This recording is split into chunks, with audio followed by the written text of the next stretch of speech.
Le Seigneur est bon. Amen. Le Seigneur est bon et encore aujourd'hui, il est bon. Il désire que nous allions encore plus loin dans notre relation avec lui, dans la connaissance de qui il est, dans la connaissance de qui nous sommes. Nous l'avons chanté, cela a été dit, cela a même été mis en avant. C'est vainqueur, le fait que Christ est vainqueur. Il est, la parole de Dieu nous dit qu'il est le nom au-dessus de tout autre nom. Amen. Tout lui a été soumis. Amen. Toute autorité, toute domination lui ont été soumises. Et en ayant cette domination et cette victoire, il désire que son peuple marche dans cette victoire également. Amen. Il désire que son peuple marche dans cette victoire. Il désire que son peuple prenne conscience de sa victoire premièrement et ensuite apprenne à se saisir de cette victoire et apprenne à marcher dans la victoire. Face aux difficultés, face aux circonstances, face à tout ce que nous pouvons vivre, que cette victoire, vous savez, elle représente le fait que ce que nous vivons n'est pas supposé nous écraser. Ça ne veut pas dire qu'on ne vit pas de difficultés. Mais ces difficultés ne sont pas censées nous écraser. La victoire, c'est le fait que, peu importe les difficultés, nous savons que Christ est avec nous. Amen. Et que au travers de tout ce que nous allons vivre, nous allons apprendre avec lui et nous allons le démontrer, être des témoins de qui il est auprès du monde, malgré les circonstances, malgré les situations, nous allons être des témoins de cette victoire en étant par exemple dans la joie, même quand les circonstances pourraient nous pousser à ne pas être dans la joie. Ou être dans la paix lorsque les circonstances ne nous poussent pas à être dans la paix. C'est ça, la victoire que Christ a obtenue. Amen. Est-ce que vous êtes conscient de cela?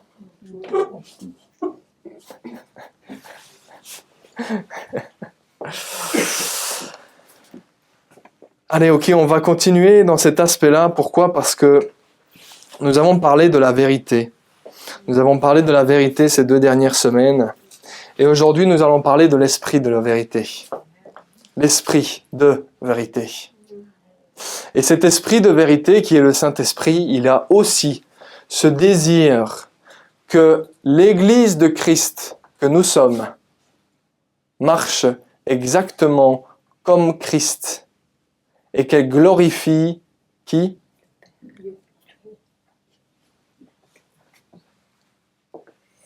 Qu'elle glorifie qui? Qu'elle glorifie le Fils. Qui lui-même glorifie le Père. Vous savez, avant de continuer, on va continuer par la prière. Seigneur, te remercier pour ce moment que nous avons ensemble. Te remercier pour ta parole. Te remercier parce que ta parole est la vérité. Seigneur, sanctifie ton peuple par ta vérité, par la vérité, afin que ton peuple soit pleinement éclairé encore ce matin, afin que ton peuple reçoive ce dont il a besoin, afin de faire face, Seigneur, à la vie, face, Seigneur, à tout ce qui entoure. Seigneur, sanctifie ton peuple par la vérité. Ta parole est la vérité, Seigneur. Saint-Esprit, je sais que tu agis au travers de l'annonce, de la proclamation de ta parole. Je sais que tu agis lorsque ta parole est annoncée. Alors merci, Saint-Esprit, pour ta présence dans ce lieu. Merci pour l'œuvre que tu accomplis encore aujourd'hui. Merci pour les cœurs transformés. Merci pour les vies transformées. Merci pour les yeux du cœur de ton Église qui s'ouvrent afin de saisir, de prendre conscience de notre mission, de prendre conscience de ce que tu désires, de prendre conscience de ta volonté, de prendre conscience de qui tu es, de qui nous sommes. Saint-Esprit, éclaire ce matin encore. Merci. Merci pour ton aide. Merci pour ta présence, afin que ton peuple lève les yeux et garde les yeux fixés sur Jésus. Merci, Seigneur. Les yeux fixés sur Jésus. Alléluia. Seigneur, merci de glorifier le Fils encore aujourd'hui. Merci Saint-Esprit pour ton aide. Merci pour ta présence et ta bienveillance. Merci pour ta bonté, Seigneur. Sois glorifié encore ce matin au nom de Jésus. Amen. Amen. Nous avons parlé de la vérité et en effet, j'ai posé la question à certains d'entre vous il y a quelques semaines de cela en disant « Pourquoi est-ce que vous venez en réunion de prière ?»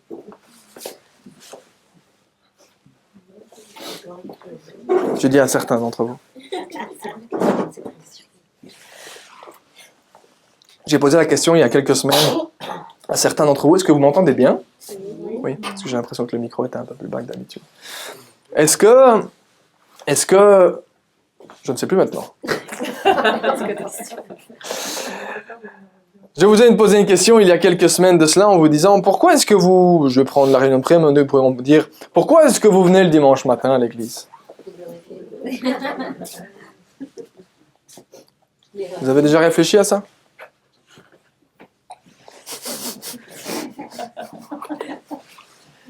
Merci Mathias. Pourquoi est-ce que vous venez le dimanche matin à l'église?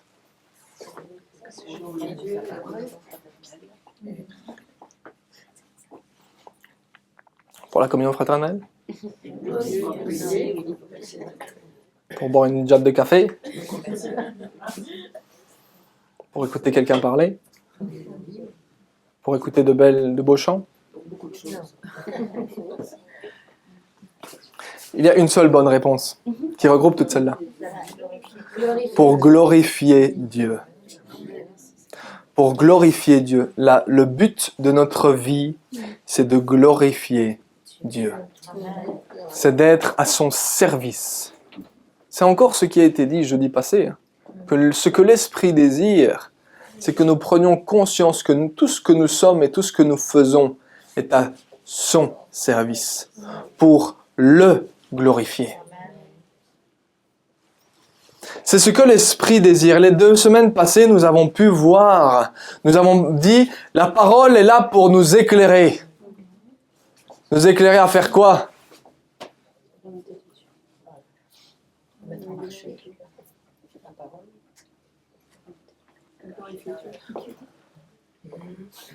La parole va nous éclairer à faire quoi? Et donc en faisant sa volonté, qu'est-ce qu'on va faire? L'Église est là et annonce la vérité et elle forme afin que nous soyons formés à faire quoi? Sa volonté. À glorifier Dieu.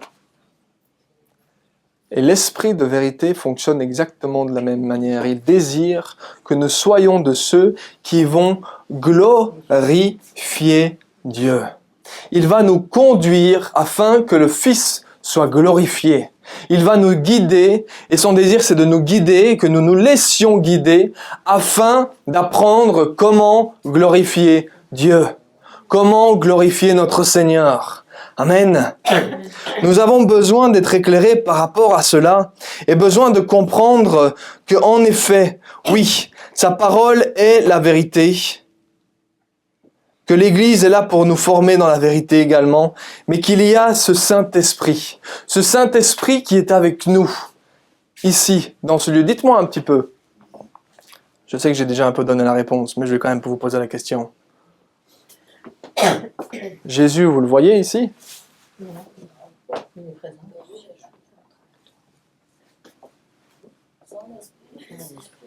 Qui est-ce qui est ici avec nous quand on dit « Le Seigneur est ici avec nous » Qui? Le Saint-Esprit est avec nous. Le Saint-Esprit est celui qui est avec nous. Et effectivement, le Nouveau Testament va le nommer de bien des manières. Il sera aussi appelé l'Esprit de Jésus, l'Esprit de Christ. Il sera appelé l'Esprit de sagesse, l'Esprit de vérité, le Saint-Esprit. Mais celui qui est avec nous aujourd'hui, ici dans ce lieu, celui qui travaille nos cœurs, celui qui touche nos cœurs, celui qui œuvre, celui qui, lorsqu'un malade est guéri, qui est-ce qui œuvre? Le Saint-Esprit. C'est ce Saint-Esprit qui est avec nous. Le Père est sur son trône, le Fils est à sa droite, et son Esprit est avec nous. Amen. C'est ce que nous voyons et c'est ce que nous allons voir. Mais cet esprit a bien une volonté qui est en accord évidemment avec le Fils et avec le Père, parce qu'ils fonctionnent tous les trois en même temps. Ils fonctionnent comme un accord. On le dit souvent, c'est la meilleure équipe que vous puissiez voir dans l'univers complet, parce qu'ils sont un et fonctionnent parfaitement un. Et pourtant, ils sont trois. Allez-vous m'expliquer ça? Je ne saurais pas vous l'expliquer et vous ne saurez pas me l'expliquer non plus. C'est ce que le Seigneur est. Il est trois en un, Père, Fils et Saint-Esprit. Et c'est ce que nous voyons. C'est ce que nous voyons, que le Seigneur va désirer à ce que nous grandissions dans la vérité. Nous avons besoin d'être éclairés par sa parole. Nous avons besoin d'être éclairés par son esprit, d'être touchés, guidés, conduits par son esprit, afin de prendre conscience de qui est Dieu, de ce que nous sommes et de toute la marche à suivre. Amen.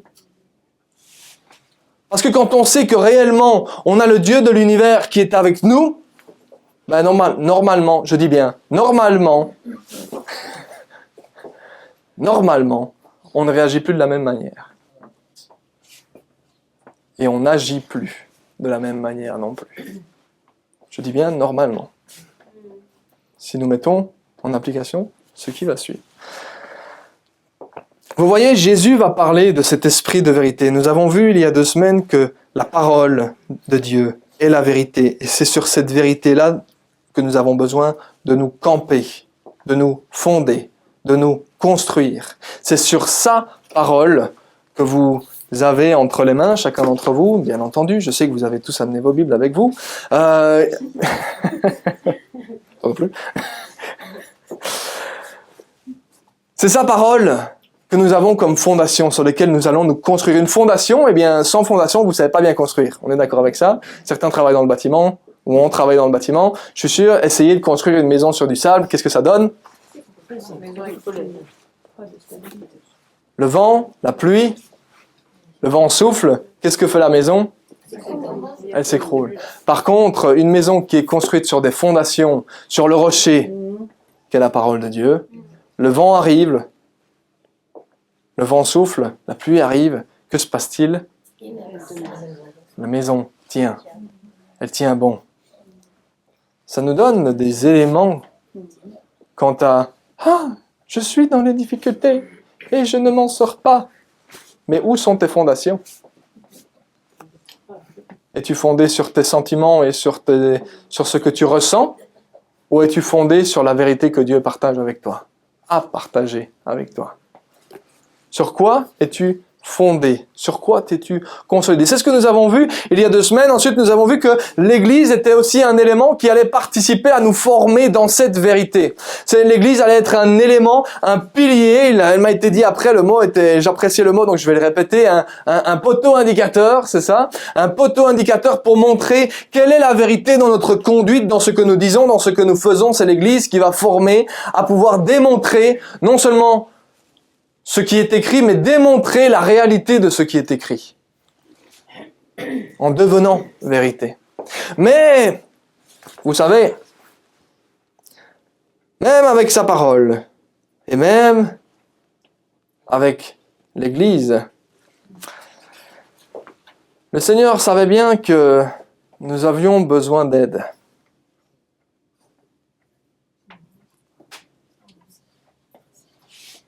Nous avions besoin et nous avons besoin de quelqu'un à nos côtés qui va nous apprendre, qui va nous soutenir, qui va être, pour prendre la définition correcte, qui va souffrir avec nous, qui va se battre à nos côtés. Le Seigneur savait bien que malgré la parole présente et malgré l'Église présente, nous avions besoin de lui en personne avec nous. Vous me comprenez? Oui, il y a sa parole écrite qui est bien entendu fondée exactement sur ce que Dieu veut et qui nous éclaire quant à un manuel règlement général de notre fonctionnement et de qui est le Seigneur. Elle va nous informer, elle va nous instruire, nous éclairer quant à tout ce que Dieu est, ce que nous sommes et la marche à suivre. Oui, mais le Seigneur savait que malgré cela, nous avions besoin d'être accompagnés. Amen. Que malgré l'Église, nous avions besoin d'être accompagnés. Pourquoi? Parce que nous voyons que quand nous lisons la parole de Dieu, lorsque nous lisons la Bible, nous nous rendons compte que certains, en étant établis sur les Écritures, parce qu'ils étaient tout seuls et qu'ils en faisaient qu'à leur tête, ils ne s'en sortaient quand même pas. Et Dieu savait, et Dieu sait, que nous avons besoin d'aide. Nous avons besoin de lui en personne. Elle est là la clé aussi. Nous avons besoin de lui en personne. Et c'est ce que Jésus va annoncer. Que bientôt, ceux qui je le paraphrase, ceux qui le suivront, ceux qui l'aimeront, l'auront avec lui en tout temps, en personne. Excusez-moi, mais je ne vois pas Jésus assis à côté de vous.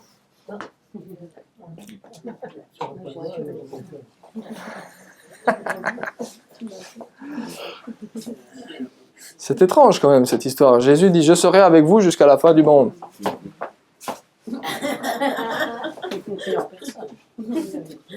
Pourtant il dit « je ». Il parle de lui-même.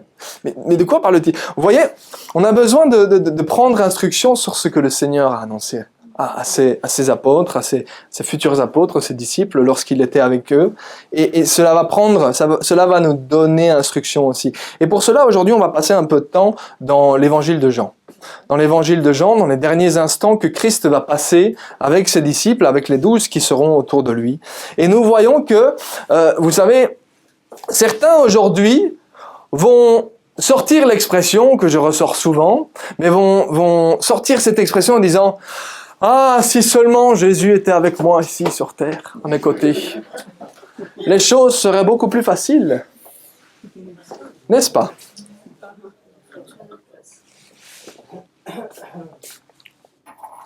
Il ferait tout à notre place, c'est ça que tu as dit. Il dirait « Débrouille-toi, t'es grande. » Non, il dirait pas ça. Il dirait pas ça. Mais, vous voyez, on va trouver cette expression, on va dire « Ah, si seulement j'étais comme les apôtres, qui avaient marché avec Jésus pendant des années. Ils en ont eu de la chance, eux. Ils ont vraiment eu de la chance, hein. Allez leur demander. » Parfois, ils se sont dit « Est-ce qu'on a vraiment de la chance ?» Pourquoi? Parce que Jésus n'était pas un homme comme les autres, très certainement pas, et il ne faisait pas dans le sentiment. Il prenait soin de ceux qui étaient autour de lui, certes, mais il ne faisait pas non plus dans le sentiment. Certains vont dire, et de manière assez drôle, hein, certains vont dire, oui, Dieu, il est devenu un Dieu gentil dans le Nouveau Testament. Ben, à mon avis, c'est parce que tu l'as jamais lu. Hein. Parce que quand vous lisez un petit peu les propos de Jésus face à ses disciples, même nous, en le lisant, parfois on dit, ça c'est dur quand même. Et eux, ils l'ont pris en pleine poire. Donc le Dieu gentil, non. Le Dieu bon, oui. Mais le Dieu gentil, pas spécifiquement, non. Pas spécifiquement. Pas gentil, en tout cas, comme on l'entend aujourd'hui. Pas mielleux, pas dans les sentiments. Oh, pauvre petite. Non, ça ne fonctionnait pas. Par contre, en ayant compassion, et en ayant effectivement cette compassion face aux gens qui souffrent, et en désirant leur offrir une solution, ça oui. Bon, là il est bon. Donc, on pourrait avoir tendance à avoir cette expression « Ah, si seulement Jésus était avec moi aujourd'hui ». Et Jésus nous éclaire là-dessus.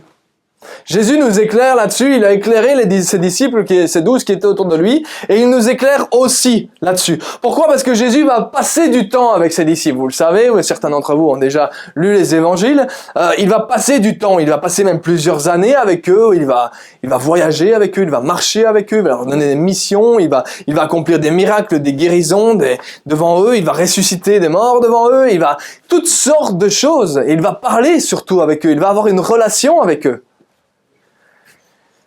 Puis eux, ils se disent, ça va les gars, on est tranquille, on est avec le Sauveur, il est avec nous. Tout va bien aller.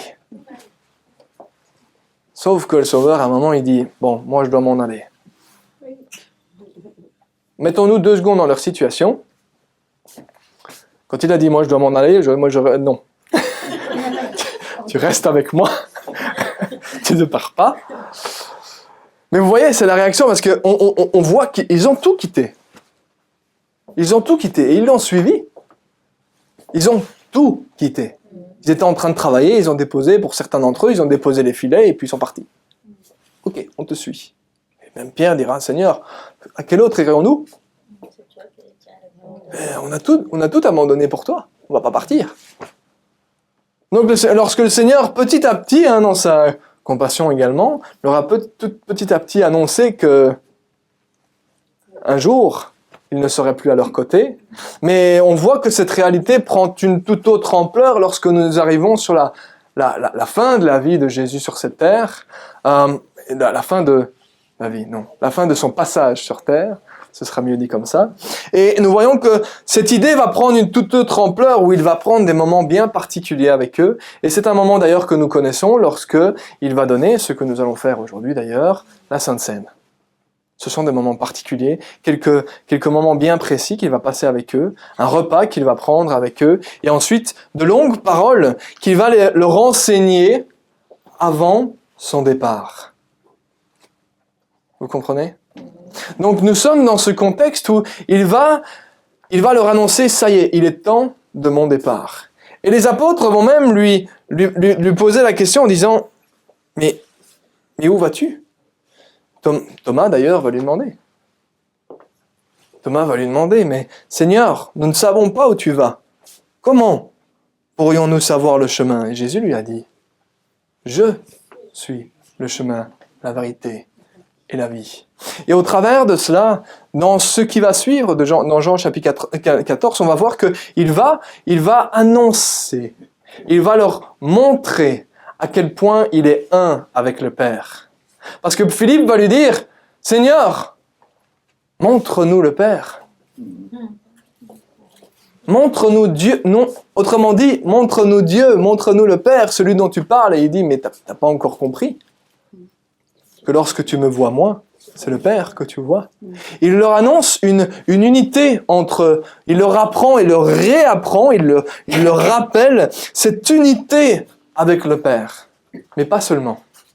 Il va les rassurer parce qu'il leur dit effectivement, je suis en voie de départ, ce sont les derniers moments que nous allons passer ensemble.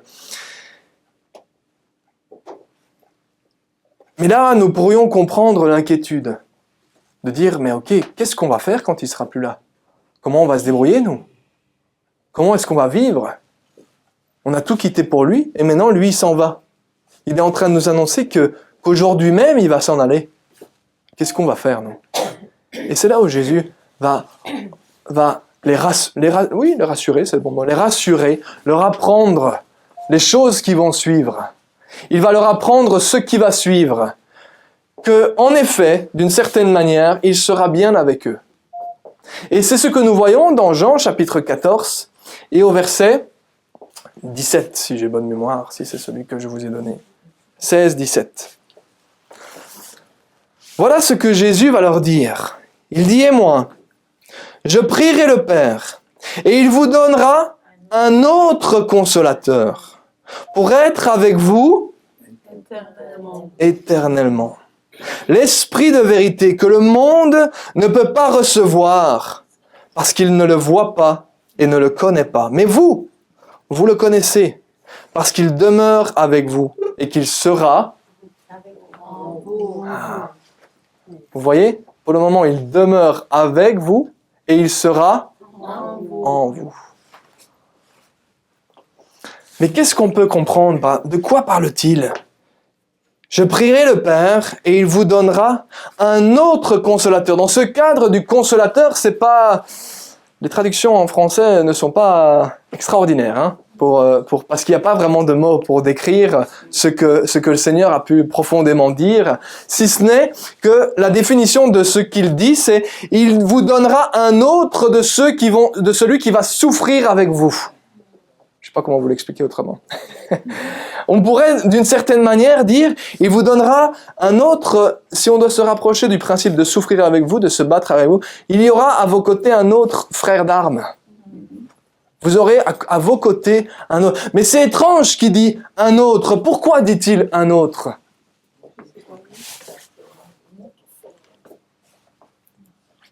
De quoi parle-t-il lorsqu'il dit « un autre consolateur » ? S'il y a un autre, ça veut dire qu'il devait en avoir un d'abord. Il était ce consolateur qui était avec eux. Il était ce frère d'armes qui était à leur côté. Il était celui qui était à leur côté, physiquement parlant. Et c'est là où il dit « je m'en vais ». Et ils disent « mais où tu vas ?» Il dit « mais ne vous inquiétez pas, je prierai le Père et il va vous en envoyer un autre de la même nature que moi. Un autre qui est comme moi.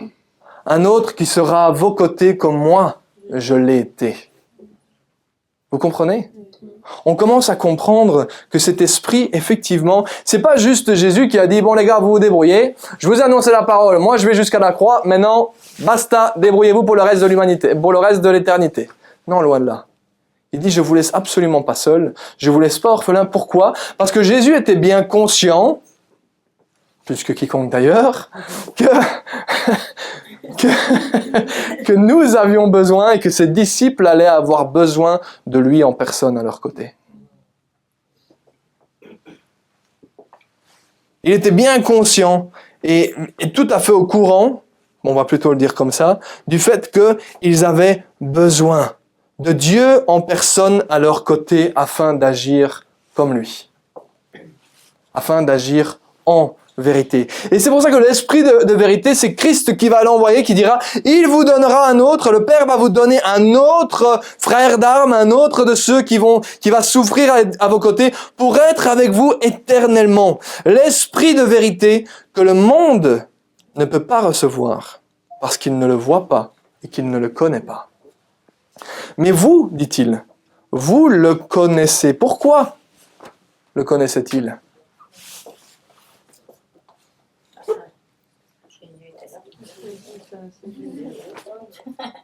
Parce que Jésus était là et il agissait par l'Esprit de Dieu également.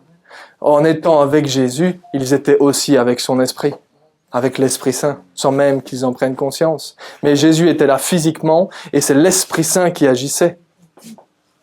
Dans les miracles, dans les prodiges, dans les signes, lorsque Jésus avait une parole de connaissance sur quelqu'un, c'était sous l'influence de l'Esprit. C'était en travail, en coopération avec l'Esprit, parce que l'Esprit agissait. C'est d'ailleurs l'Esprit Saint qui a relevé Jésus d'entre les morts. C'est ce que la Bible nous dit. Donc ils ont travaillé pleinement, en pleine coopération. Donc il dit, vous le connaissez. Pourquoi ? Mais parce que vous l'avez vu à l'œuvre. Vous l'avez eu à vos côtés. Mais là, je vous annonce qu'il ne sera pas seulement à vos côtés, mais qu'il sera en vous.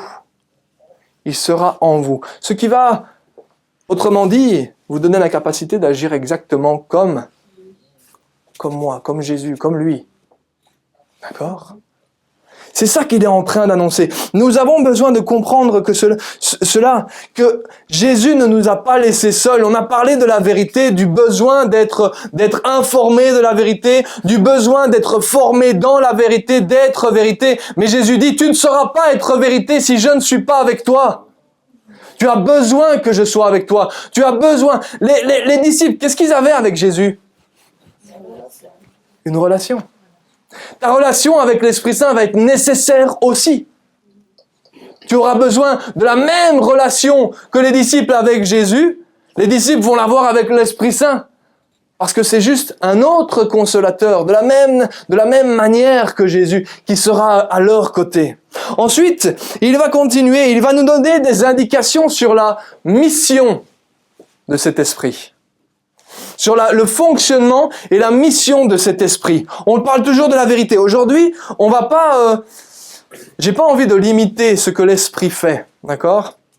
J'ai pas envie dans les explications de pouvoir limiter parce que l'esprit dans son fonctionnement va bien au-delà de ce que je pourrais décrire en quelques heures. Mais j'aimerais me cantonner sur l'aspect de la vérité et la fonction de l'esprit par rapport à la vérité, par rapport à l'annonce de la vérité, par rapport à l'éclairage de la vérité, par rapport à la compréhension de la vérité.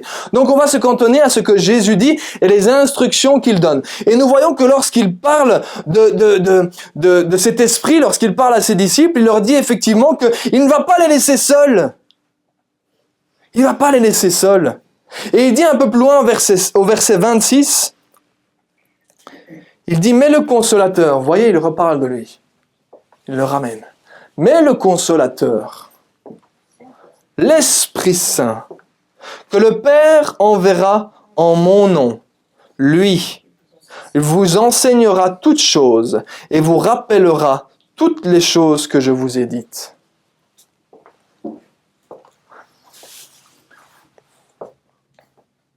Quelle va être la mission de l'Esprit quant à la vérité? Il va nous enseigner et il va nous rappeler. J'aimerais que vous entendiez ce mot sur lequel j'insiste. Rappeler. Comment est-ce qu'on peut rappeler quelque chose à quelqu'un si cette personne ne l'a pas appelé, ne s'en est pas informé déjà? Vous voyez pourquoi on vous quoi? on vous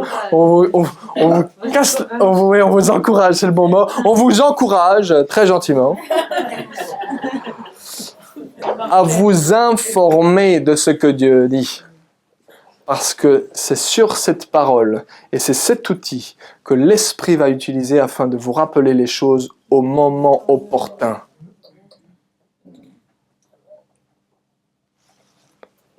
C'est sa parole. Et l'Esprit ne pourra jamais, jamais, jamais être en désaccord avec cette parole. Jamais, au grand jamais, elle ne sera en désaccord. Il ne sera, en désaccord avec ce que la parole de Dieu dit. Ce ne serait pas logique que l'Esprit de Dieu soit en désaccord avec sa parole. Faut rester logique de temps en temps. Ben oui. J'en ai entendu un dernièrement qui disait c'est dingue, les enfants de Dieu, quand ils sont dans le monde, ils sont logiques. Ils rentrent dans l'église, on dirait que toute la logique, elle tombe. Mais il faut rester logique. On ne peut pas dire, Dieu m'a dit que... Oui, mais ça correspond? Non. Ben alors, tu t'es trompé. Soit tu t'es trompé, ou tu t'es fait de fausses idées, ou tu t'es fourvoyé, ou l'ennemi a parlé, ou... peu importe. Peu importe l'autre source, mais ça, c'est pas la source. Si c'est contraire à ça, c'est que c'était pas la source. C'est pas la même source. Parce que Dieu n'est pas divisé. Il ne va pas agir de deux sources différentes. Il y a une source qui a un message, une mission, une parole, une direction, une volonté. Point barre. Pas d'autre. Donc vous voyez, il va vous... Et j'aime tellement ce passage-là, parce qu'on pourrait tomber sur des personnes qui pourraient dire, ouais, la parole de Dieu, oui, c'est bien, mais c'est quand même mieux d'avoir l'Esprit. Alors oui, mais l'un ne va pas sans l'autre. Ils vont ensemble.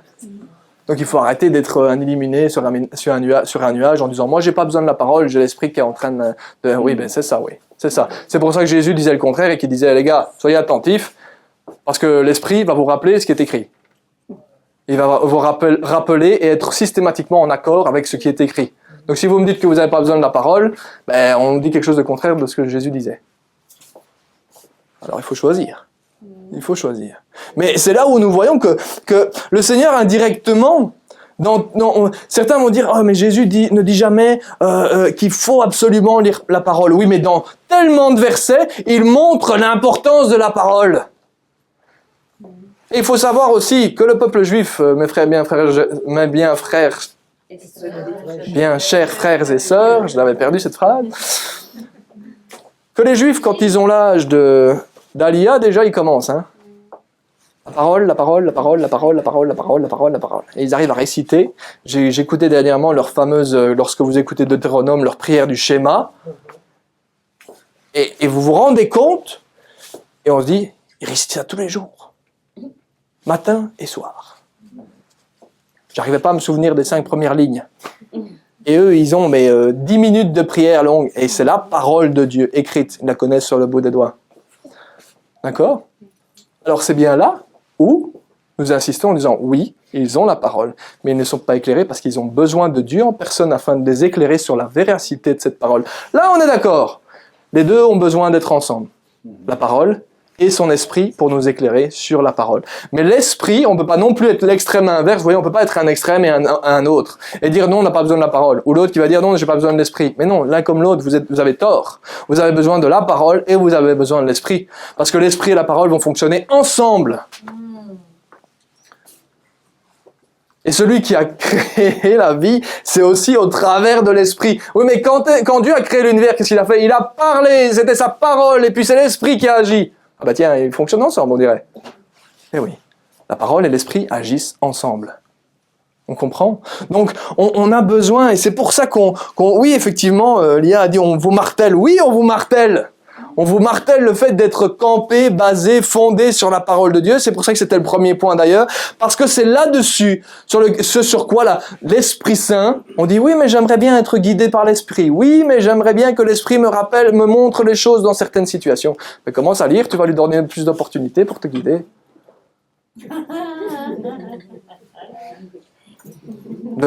Commence à lire, je crois qu'en 3 semaines, je l'ai au moins répété 15 fois. Mais vous voyez, on lit ça, et on reste pas logique en disant « il va nous enseigner toutes choses ». Oui, non, ce qui veut dire qu'il va continuer dans l'enseignement aussi par rapport aux disciples, hein, d'accord? Ce que Christ a commencé avec les disciples, l'Esprit va continuer à aller plus loin en leur ouvrant davantage les yeux concernant ce qui était écrit, et c'est valable pour nous. Mais il va aussi leur rappeler ce que Jésus a dit. Ce qui veut dire que ce que Jésus a dit était bien l'écriture de la parole de Dieu, et c'est là-dessus qu'il va se baser. Amen. J'aimerais, je ne l'ai pas donné spécifiquement à Ronnie, mais il y a un exemple qui va nous expliquer vraiment les choses sur le fonctionnement qui est similaire de Christ et de l'Esprit Saint. Ils ont un fonctionnement qui va être tout à fait similaire, et ce fonctionnement, nous voyons cet exemple dans l'histoire des disciples d'Emmaüs.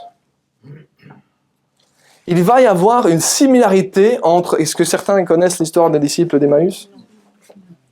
Non, pas spécifiquement. Alors je vais vous la lire rapidement. Écoutez bien. La Bible dit donc dans Luc 24, il dit « Ce même jour, 2 disciples se rendaient... » Donc c'est après la mort et la résurrection de Christ. Okay? Christ est ressuscité. Et il est, oui, effectivement, il n'est plus... comme avant sa mort, mais il est après sa résurrection, d'accord? Il dit, voilà, ce même jour, 2 disciples se rendaient à un village appelé Emmaüs, éloigné de Jérusalem d'une 12aine de kilomètres. Ils discutaient ensemble, ces 2 disciples, de tout ce qui s'était passé. Pendant qu'ils parlaient et qu'ils discutaient, Jésus lui-même s'approcha et fit route avec eux. Jusque-là, on dit, ah, ben c'est bien, ils avaient de la chance, ils avaient Jésus à leur côté. Mais leurs yeux étaient empêchés de le reconnaître, de le voir. Et Jésus leur dit à ses 2 disciples, « De quoi parlez-vous en marchant pour avoir l'air si triste ?» Il pose la question. L'un d'eux, un dénommé Cléopas, lui répondit, « Es-tu le seul en séjour à Jérusalem qui ne sache pas ce qui est arrivé ces jours-ci » Attends, moi je vais t'expliquer. Et Jésus leur dit, « Quoi ?» « Quoi » leur dit-il. Ils lui répondirent ce qui est arrivé à Jésus de Nazareth, qui était un prophète puissant en actes et en parole devant Dieu et devant tout le peuple, et comment les chefs des prêtres et nos magistrats l'ont fait arrêter pour qu'il soit condamné à mort et l'ont crucifié. Nous espérions que ce serait lui qui délivrerait Israël, autrement dit le Messie. Mais avec tout cela, voilà déjà le 3e jour que ces événements se sont produits. Il est vrai que quelques femmes de notre groupe nous ont beaucoup étonnés. Elles se sont rendues de grand matin au tombeau et n'ont pas trouvé son corps. Elles sont venues dire que des anges leur sont apparus et ont annoncé qu'il est vivant.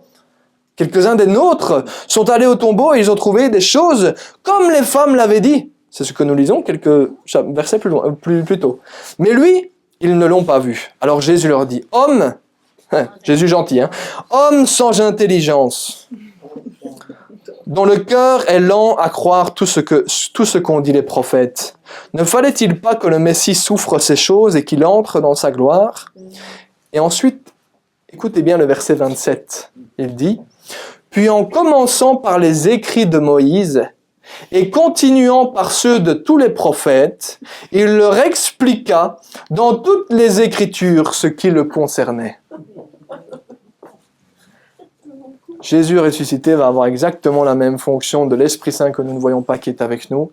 Jésus va pointer du doigt ce qui est écrit. Il va pointer du doigt ce qui est écrit et il va leur expliquer, il va leur ouvrir les yeux par rapport à cela. Il va leur expliquer. Et juste après, nous voyons que lorsqu'ils furent près du village où ils allaient, ils parurent aller plus loin, mais ils le retinrent avec insistance, disant « Reste avec nous, car le soir approche, le jour est déjà sur son déclin. » Alors il entra pour rester avec eux. Pendant qu'il était à table avec eux, il prit le pain, après avoir prononcé la prière de bénédiction, le remplit, leur donna. Alors leurs yeux s'ouvrirent et ils le reconnurent, mais il disparut de devant eux. Vous parlez d'un témoignage. Un témoignage, j'allais raconter le dimanche matin. Mais imaginez, donc, vous comprenez ce que Jésus a fait? Il a pris les Écritures, et à ces Juifs qui connaissaient bien les Écritures, il leur a dit, voilà, dans les écrits de Moïse, qui sont les 5 premiers livres, et les prophètes, qui déterminent tout le reste de l'Ancien Testament, donc il a pris l'Ancien Testament dans son ensemble, et il leur a dit, voilà ce qui me concerne. Que s'est-il passé? Par après, ils ont eu les yeux ouverts et ils ont compris que c'était lui. Mais nous voyons que quel va être son fonctionnement? Il va se baser sur ce qui est écrit afin que eux comprennent et soient éclairés. Et que la vérité arrive, que la vérité s'enclenche, que la vérité éclaire leur esprit. Vous voyez? C'est ce que nous avons lu dans Jean 14, 26. L'Esprit Saint, il va vous enseigner toutes choses et il vous rappellera toutes les choses que je vous ai dites. Il y a ce même fonctionnement de se baser sur ce qui est écrit afin d'éclairer. Amen. Nous voyons qu'en effet, ça va être cette mission par rapport à la vérité de ce que l'Esprit Saint va faire. Mais ensuite, Jésus va continuer on sort de l'histoire des disciples d'Emmaüs, on revient à notre histoire de ce repas avec ses disciples. Et dans ce repas avec ses disciples, Jean chapitre 14, 15, 16, 13, 14, 15, 16, nous voyons que il va effectivement continuer à leur parler, en leur expliquant qu'effectivement, nous l'avons déjà lu il y a quelques semaines, quelques mois de cela, qu'il est la vigne et que nous sommes les branches. Il va continuer à leur expliquer tout cela.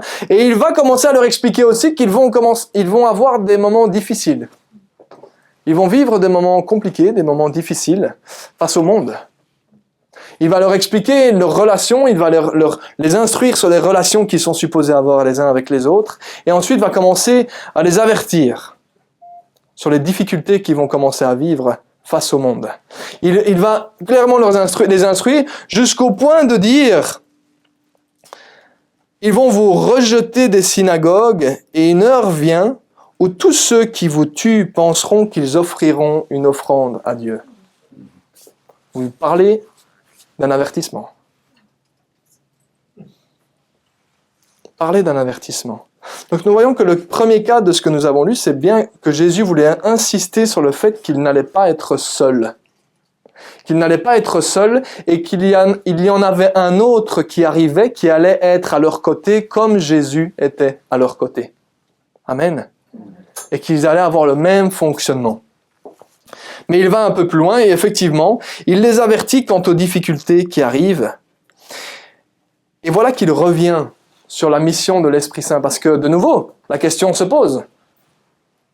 Vous allez être persécutés, vous allez souffrir. Les gens qui vont vous mettre à mort penseront qu'ils offriront une offrande à Dieu. Mettez-vous à la place des disciples 2 secondes, ils disent « Ouais, mais toi, t'es plus là. Nous, on est tout seuls. Et quoi? On va se faire persécuter, et qu'est-ce qu'on fait? On est tout seul. » Et il revient. Il revient sur l'histoire. Il revient sur le principe de « Non, attendez, je vous avertis, mais de nouveau, vous ne serez pas seul. Vous ne serez pas seul. Et vous allez être éclairés quant à la vérité. » Et il revient donc 2 chapitres plus loin, chapitre 16, où il dit,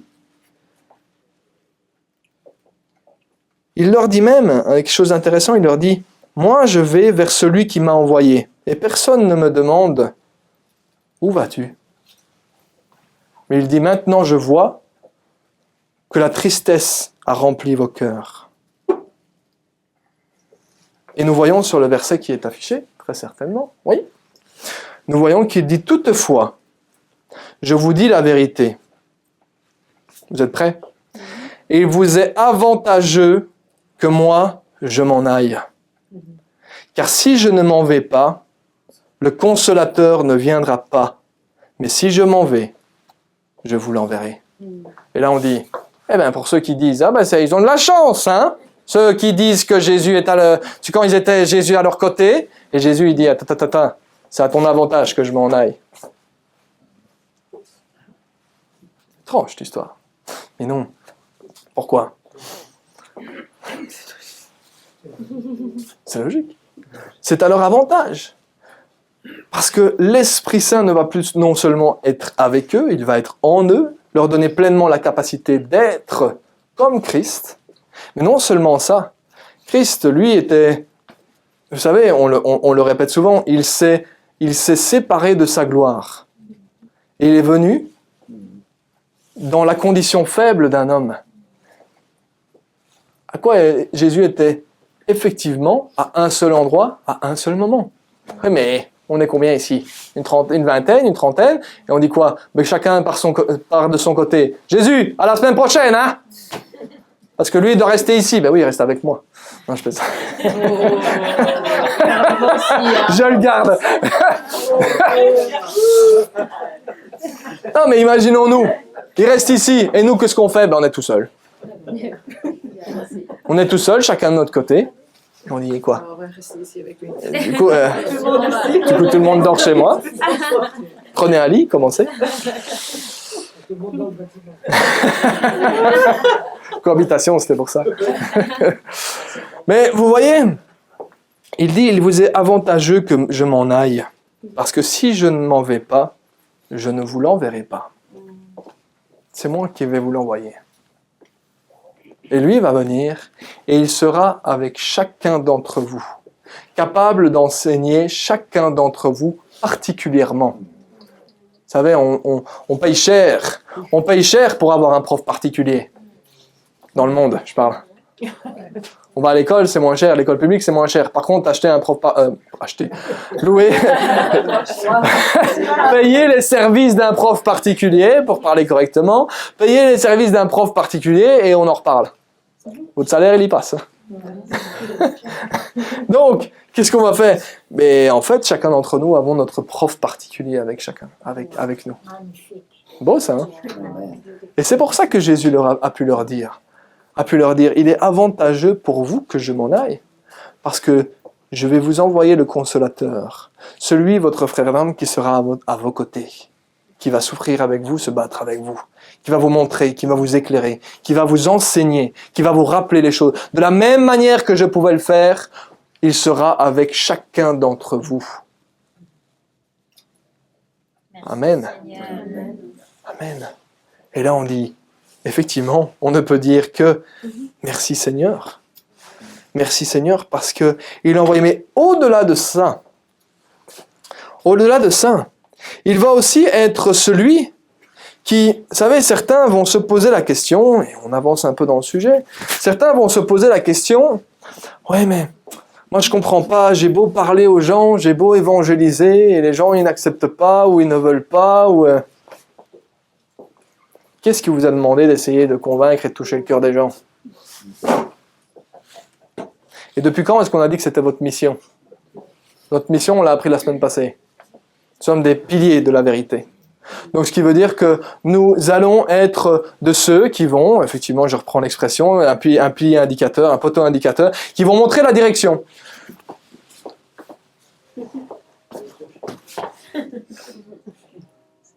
C'est comme si toute la journée vous étiez là. Ouais mais je comprends pas dans ma vie. Oh, t'arrives tout le temps à l'heure toi.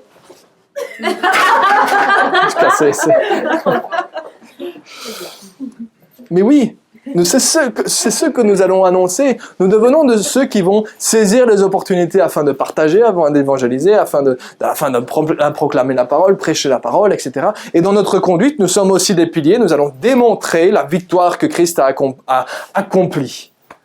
Et en démontrant au peuple, au monde, vous voyez, ça, c'est la solution. Tu veux être heureux? Ça, c'est la solution.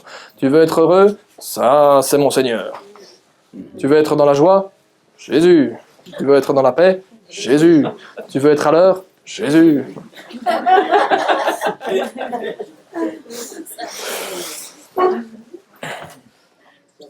Du coup, je ne sais plus ce que je racontais. Ça, c'est notre mission. Merci, Annika. Ça, c'est notre mission. Mais la mission du Saint-Esprit, elle va être d'apporter la vérité, d'éclairer, de guider vers la vérité. Et c'est pour ça qu'il dit, il vous est avantageux que je m'en aille, parce que l'Esprit Saint va être avec vous partout où vous allez. Et même quand vous allez annoncer la parole, et même quand vous allez évangéliser, et même quand vous allez prêcher, même quand vous allez travailler, il est avec vous partout où vous allez. Et c'est lui qui va convaincre de péché, de justice et de jugement. C'est lui qui va éclairer, c'est pas nous qui allons éclairer, c'est nous qui saisissons l'opportunité afin de partager. Et là, l'esprit saisit. Et là, l'esprit touche. Et la personne accepte ou refuse, d'accord ? Mais c'est l'esprit qui va convaincre, qui va amener la connaissance du péché, qui va amener la connaissance de non, ça ce n'est pas ce qui plaît à Dieu, qui va amener la connaissance et convaincre sur la justice. Voilà la justice que Christ a accomplie. Il est sur le trône aujourd'hui et nous sommes assis en lui. C'est ça la justice que tu as, c'est que tu as le droit d'aller devant ton Seigneur et que tu as l'assurance d'aller devant le trône de la grâce. Il va convaincre du jugement à venir. C'est lui qui va convaincre. Et au travers de ces moments où nous sommes le poteau indicateur, lui va. Il est avec nous. Il est avec nous. Et il va agir. Et il va toucher. Et il va semer. Et il va éclairer.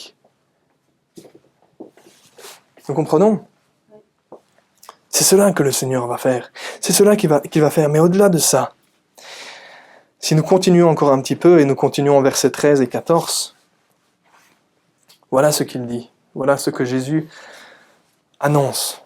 Il dit, mais quand celui-là, l'Esprit de vérité sera venu, il vous conduira dans toute la vérité. Car il ne parlera pas de par lui-même ou de lui-même ou des choses qui le concernent, mais il dira tout ce qu'il aura entendu. Et il vous annoncera les choses qui vont arriver. Celui-là, qu'est-ce qu'il va faire, l'Esprit de vérité ? Celui-là car il prendra de ce qui est à moi et il vous l'annoncera. L'Esprit de vérité son objectif systématique va être de glorifier le Fils, de glorifier Jésus. Dans tout ce qu'il va partager, c'est systématiquement Jésus qui va être au centre. Regardez quand Jésus parle aux disciples d'Emmaüs. Qu'est-ce qu'il leur a dit ? Il a pris les Écritures et il leur a montré systématiquement tout ce qui concernait qui ? Jésus. Il leur a montré, il leur a expliqué qu'en toute chose, depuis le commencement de l'univers, il était le centre de tout.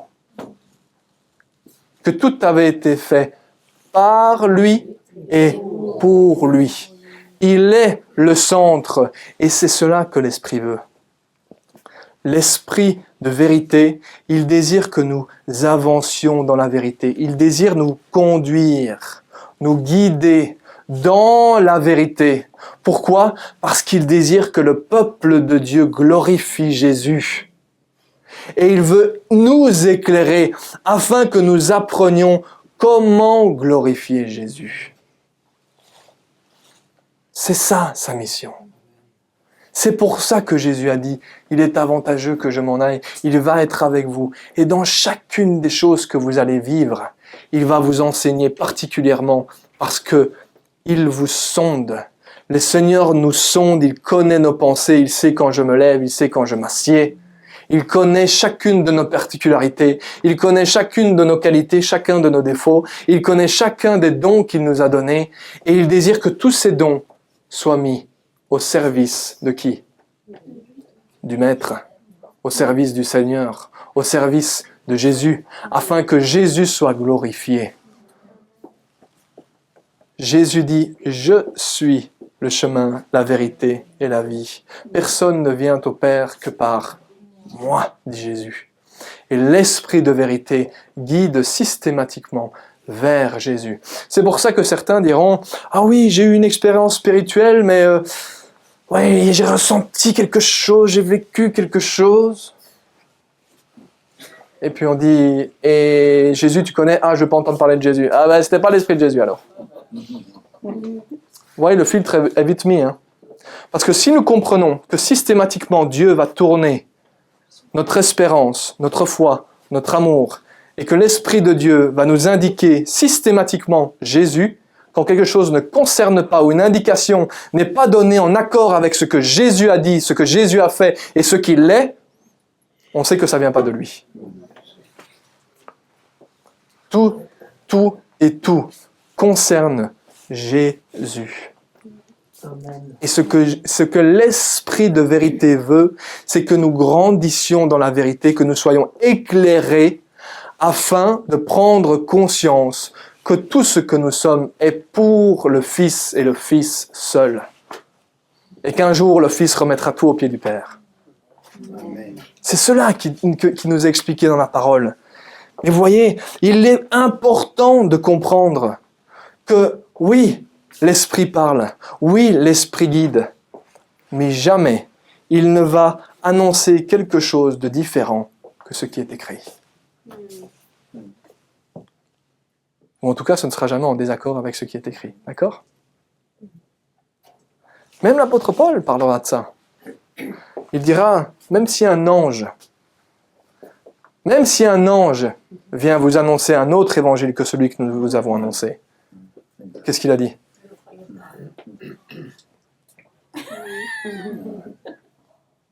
Qu'il soit maudit. C'est pas ça qu'il a dit. C'est bien ça, hein ? Qu'il soit maudit. J'avais la version anglaise en tête, mais j'avais un doute de quoi. Que cet ange qui vient vous annoncer quelque chose de différent de ce que nous vous avons annoncé, c'est-à-dire Christ vivant, Christ crucifié, Christ ressuscité, Christ comme vainqueur, Christ comme roi, Christ comme sauveur, Christ, qu'un ange vient vous annoncer autre chose que ça, qu'il soit maudit. Bien sûr. Mais c'est là où nous voyons que l'Esprit Saint va systématiquement ramener les choses vers Jésus.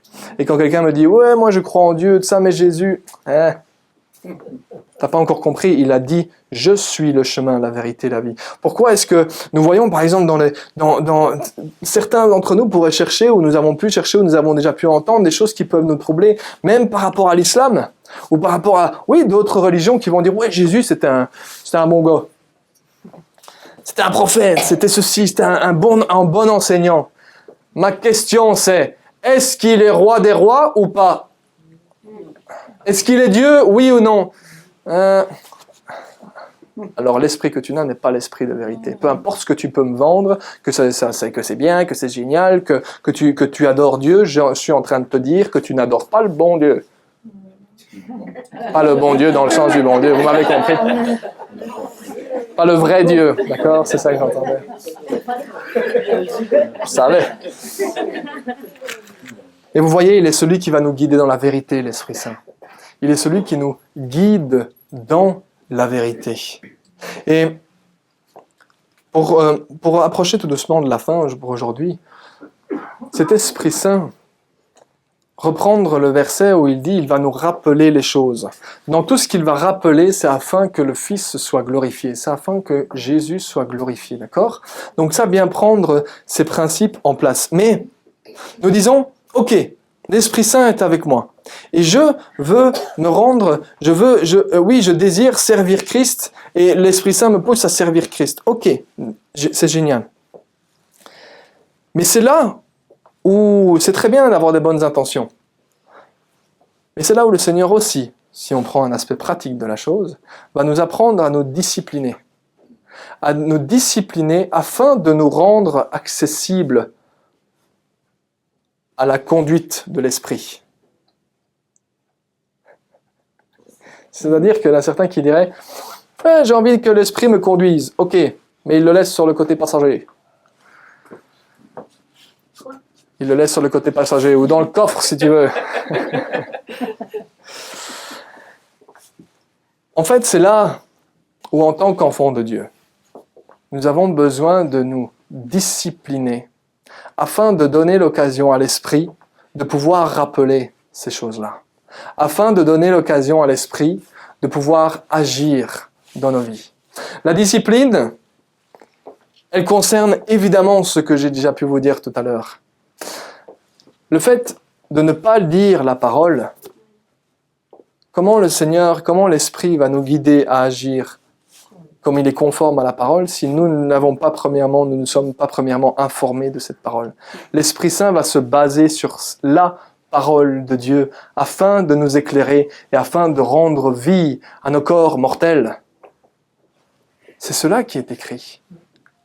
Vous savez, j'ai entendu un exemple super dernièrement, et je vais le partager avec vous, de ce qu'est la discipline. Je trouvais l'image super. Un monsieur disait, la discipline, c'est comme une petite fille qui demande à sa maman, « Maman, tu voudrais bien me coiffer, me faire vraiment des beaux cheveux pour ce week-end parce qu'on sort et j'aimerais bien que tu me coiffes et vraiment que j'ai des beaux cheveux. » Alors la maman qui dit, « Ok, pas de souci, viens, je vais te coiffer. » Et au moment où la maman va commencer à le coiffer, la fille, elle court dans tous les sens, elle saute à gauche, elle saute à droite, elle tourne la tête à gauche, elle tourne la tête à droite. Est-ce que vous comprenez le principe? Oui ou non? La volonté est là. Mais pour qu'elle soit bien coiffée, la petite fille, il faut qu'elle se tienne, et qu'elle se tienne droite, afin de donner l'occasion à la maman de travailler sur elle. Mais c'est le même principe pour chacun d'entre nous. C'est le même principe pour chacun d'entre nous. Si nous courons dans tous les sens avec des bonnes volontés, en disant « Oui, j'aimerais bien que… » Mais si à un moment, nous ne mettons pas des choses en place afin de participer à la transformation que l'Esprit désire en nous, nous ne donnons pas l'occasion à l'Esprit de pouvoir opérer cette transformation. Nous disons « Oui, je veux changer », mais nous ne lisons pas la parole sur laquelle l'Esprit va s'appuyer pour nous transformer. Et ça, c'est dommage quand même. Vous connaissez. Donc, l'aspect pratique de tout cela, c'est de bien comprendre que le Seigneur ne nous laisse pas seuls. Que le Seigneur désire nous éclairer. Mais que l'Esprit Saint, l'Esprit de vérité, désire nous amener plus loin dans la vérité. Il veut nous enseigner à comprendre davantage. Mais pas comprendre juste pour comprendre. Parce que sinon, on aurait la grosse tête. Mais comprendre afin de mettre en pratique et afin de ressembler de plus en plus à Christ. Et d'être aussi, vous voyez, en fait, on prend les trois éléments, mais ils fonctionnent ensemble. C'est-à-dire que la parole va être là, on va s'informer, l'Esprit va travailler sur nous et va nous transformer de l'intérieur, mais en même temps, ça va nous permettre aussi d'être des meilleurs piliers indicateurs, des meilleurs poteaux indicateurs, de refléter Christ. Et en reflétant Christ, qu'est-ce qu'on va faire? On va glorifier Christ. C'est ça que l'Esprit Saint veut pour chacun d'entre nous. C'est que nous glorifions Christ. Amen. Voilà cet esprit de vérité. Il est à nos côtés. Il est à nos côtés et son objectif, c'est effectivement de glorifier Christ. Mais tout l'aspect, toute l'histoire de la vérité se résume avec tous ces éléments. La parole qui est là pour nous éclairer, l'Église qui est là pour nous former. Mais nous savons que malgré ces deux éléments-là, Dieu sait très bien que nous avons besoin de lui. Vous voyez, c'est l'Esprit Saint qui nous fait naître de nouveau. C'est l'Esprit Saint qui nous transforme de l'intérieur. Quand est-ce que nous sommes nés de nouveau? Eh bien, quand nous sommes,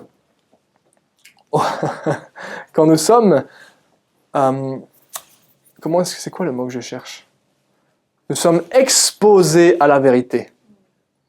Le moment où nous sommes exposés à la vérité, certains d'entre nous ont pu donner leur vie à Christ au travers d'une prédication. Pourquoi?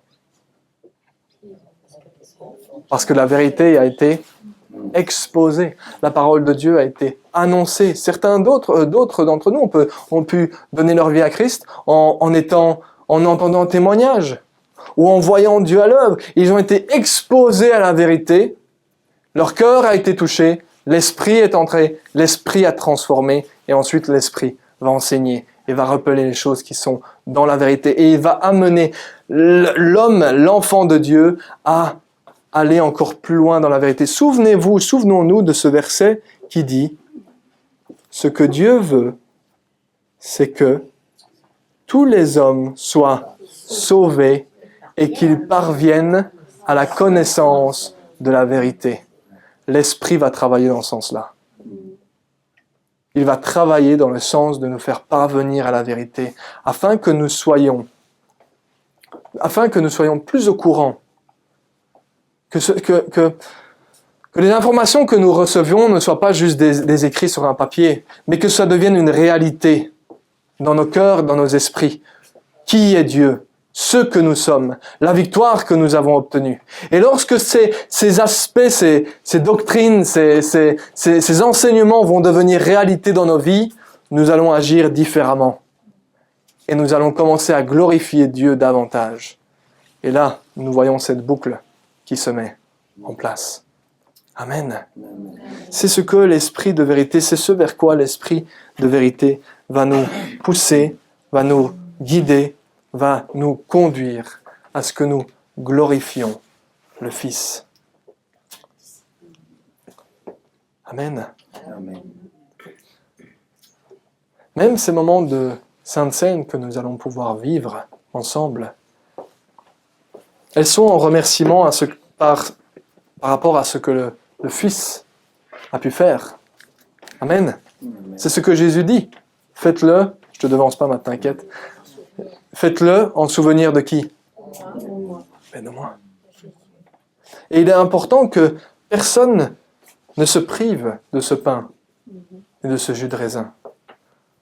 Parce que le Seigneur désire que nous fassions partie, que nous prenions conscience de ce que Christ a pu faire.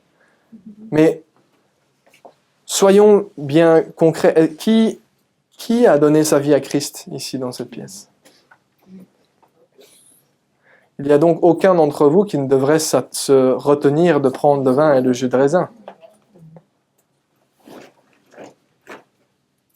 Vous êtes d'accord avec moi? Pourquoi? Parce que ceci est le symbole de ce que Christ a accompli à la croix. Est-ce que vous êtes au bénéfice de ce que Christ a accompli à la croix? Donc vous avez droit, le droit, oui, je ne sais pas si c'est le bon mot, mais oui, vous avez le droit de pouvoir participer à cette table de victoire. Le privilège, merci, c'est le mot que je cherchais. Nous avons le privilège de participer, chacun d'entre nous, parce que nous avons dit à Christ, entre dans ma vie, oui, je reconnais que tu es mon sauveur, que tu es mon Seigneur, oui, j'ai encore une marche. Hein. D'ailleurs, c'est un des noms de l'Esprit de vérité, c'est que c'est un enseignant. C'est un enseignant. Donc on vient à son école. Jésus a dit, venez à mon école, mais l'enseignant, c'est l'Esprit de vérité. D'accord? On voit tous ces éléments qui se regroupent. Mais oui, et il va nous enseigner, et il va nous montrer, et nous dire, mais vous savez quoi? Vous avez accueilli Jésus dans votre vie, il est votre sauveur, votre Seigneur. Venez participer. Venez participer à la table de la victoire. Parce que Jésus l'a fait pour toi. Afin que tu prennes conscience de la victoire. Et l'Esprit encore aujourd'hui désire que nous prenions conscience de cette victoire. Que nous prenions conscience que nous sommes là pour lui. Pour son service. Pour sa gloire. C'est quelque chose qu'on doit continuer à marteler. Hein? Mais nous sommes là pour lui.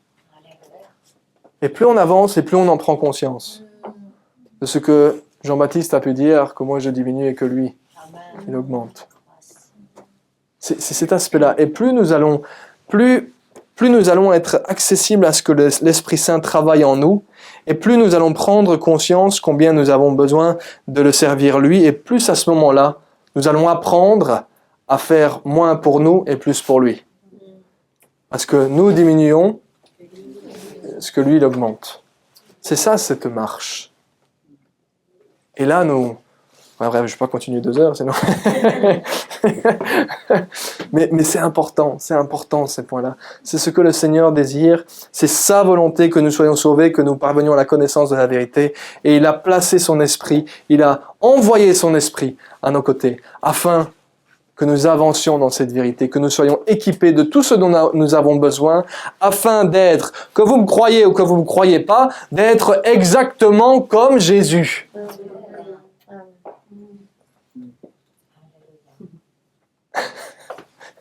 Amen. Seigneur, te remercier pour ta parole. Te remercier pour ta parole parce que tu es bon, parce que tu es digne de louange, Seigneur. Et nous l'avons chanté, tu es saint. Tu es totalement mis à part. Tu es totalement, oui, unique, Seigneur. Merci pour ce qui a pu être appris aujourd'hui encore. Merci, Saint-Esprit, parce que tu as encore pu toucher les cœurs. Merci pour ta bonté. Merci pour ton amour. Merci pour ta bienveillance. Seigneur, sois glorifié. Au nom précieux de Jésus-Christ. Amen. Amen. Amen.